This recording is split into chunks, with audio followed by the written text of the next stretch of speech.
Hey, what's up you guys, this is Rob from the Gay Guy Plays, and today we're going to be digging through Devstream 81 for all of the upcoming releases that have been hashtag confirmed.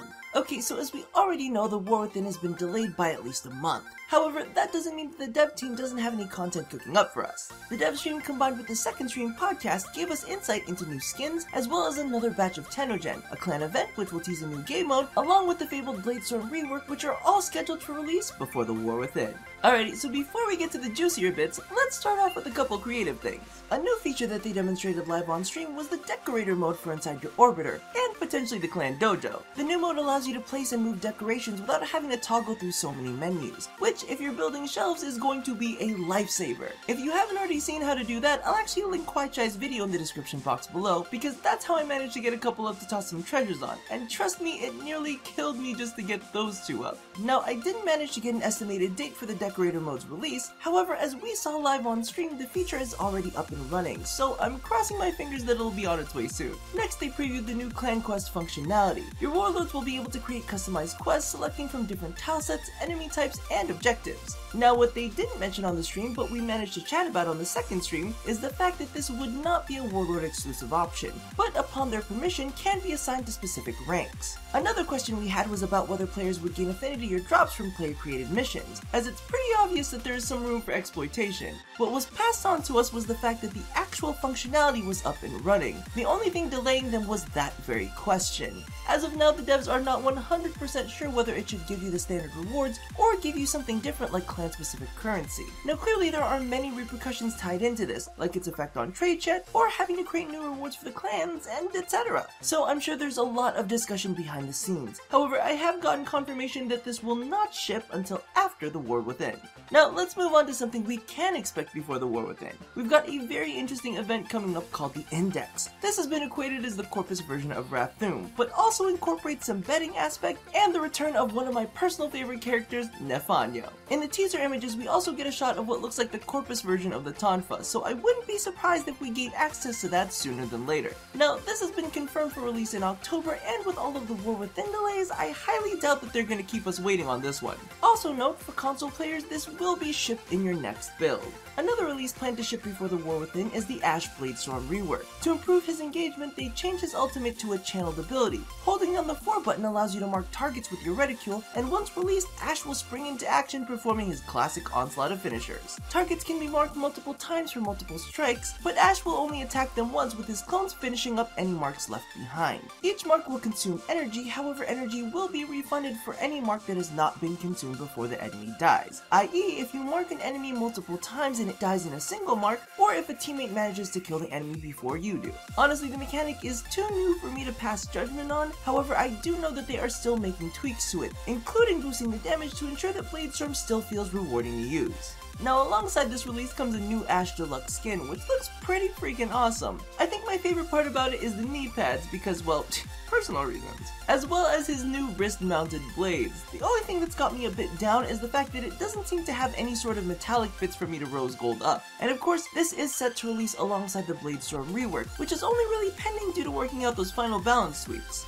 Now, alongside Ashe's skin, they also showed us concept art for 2 new deluxe skins. Frost will be receiving a Norse-inspired one, which looks absolutely badass. I love the detailing on the shoulders and the chest, as well as the elbow guards. And while the horns are cool, take a close fucking look because he's got ornaments dangling from each. They also released the concept art for Chroma's deluxe skin, which looks like the Chinese New Year exploded all over it. Honestly, I love how bold the design is, however, I'm gonna need to see it in game before I make any final calls. No release dates on these two, but I thought it would be a good share while we were on topic. Now, while we're talking about cosmetics, on the second stream it was confirmed that the next batch of Tenno Gen skins is planned for release towards the end of October. This set includes a new battle damaged Chroma skin from Volkavi, new helmets for Atlas, Oberon, and Wukong by Reiku, a Loki helmet by Arderwen, a Trinity and Valkyr helmet from Cheshire, an alternative skin for the Orthos Prime by Procedicin, as well as 3 new Cyan Donnas, a gorgeous energy-based one by Malayu which I am super excited to see in game, what looks like a Boltord inspired one that Faven_PS collaborated in, and of course the one and only revamped Officium, which I collaborated on with Hitsusan. While the screen grabs on the Steam Workshop are pretty, you definitely have to check out its energy effects in game. Now there are a few last tidbits to cover, however they are a bit random in nature and aren't super hashtag confirmed. So I'm just gonna bust through them real quick. First off, the Kabat's Persian face is getting prettified. Possibly. While they did show their new face on the stream, during the second stream there was some consideration taken as to whether it should be offered as a completely different face option, as some people apparently really like the ugly face and invested resources in getting those, so taking them away without consulting them first may not be the best option. Definitely keep an eye out for a poll, as I think they'll be reaching out to you guys for an opinion. Next up, volumetric lighting and the new environmental settings are gorgeous and apparently run just fine on Steve's lovingly nicknamed Crap Top. However, there will be options to toggle it off if you are operating on a toaster. And for those of us who are running much more stable rigs, they are also prototyping dedicated servers that will award karma points to players that are willing to be hosts. However, after chatting with them about it on the second stream, the idea doesn't sound quite fleshed out yet, so I'd suggest not even wasting any mind space on it whatsoever until they've got more details ironed out. On a more interesting note, they have nailed down using block mechanics to trigger effects on your melee weapon, and there was mention of absorbing elemental damage and granting that bonus damage to your weapon. I even heard some tidbits about it being able to trigger a boost in critical stats. But while it sounds like they've established the base functionality, I'm sure it'll take more time to playtest and balance. Now, the final thing that I wanted to touch on was endgame, because as we know, it's a hot topic for a lot of veteran players. While they are still early in development for it, apparently both the Syndicate Assassination and Savior missions will join the ranks of Dark Sectors as intended endgame content, with Client Quest probably also feeding into those as well. Now, clearly, they are still making the final push for the War Within, so they're unable to focus development on them. However, it is reassuring to hear that they've got a plan in motion. Slow motion, but motion nonetheless. I think my favorite takeaway from this was when Scott mentioned that his view on endgame content was that there shouldn't be one singular way, and players should have multiple options in case they feel burnt out with a specific path, which I think is a wonderful mentality. So that pretty much wraps up this episode of #Confirmed. Let me know what you think about all of the new cosmetics, including the concept art for the new deluxe skins, and of course, Ash's Bladestorm rework. In addition, if you haven't been keeping tabs on it, I'd suggest checking out this Devstream's edition of the second stream. I know the previous ones were a bit bland, but in this one you get to hear me tell Rebecca how I genuinely feel about the delays with the War Within.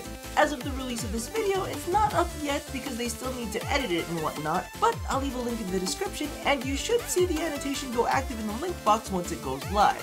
Regardless, thank you all for watching this episode. Don't forget to do all the things that I ask you to do at the end of every one of these, and as always, love somebody, hurt nobody, and touch your body. I'll see you guys next time. Bye-bye. Oh, here we go. Here we go. Oh no, we gotta wait, Wow. That went to a place. all right, let's go back to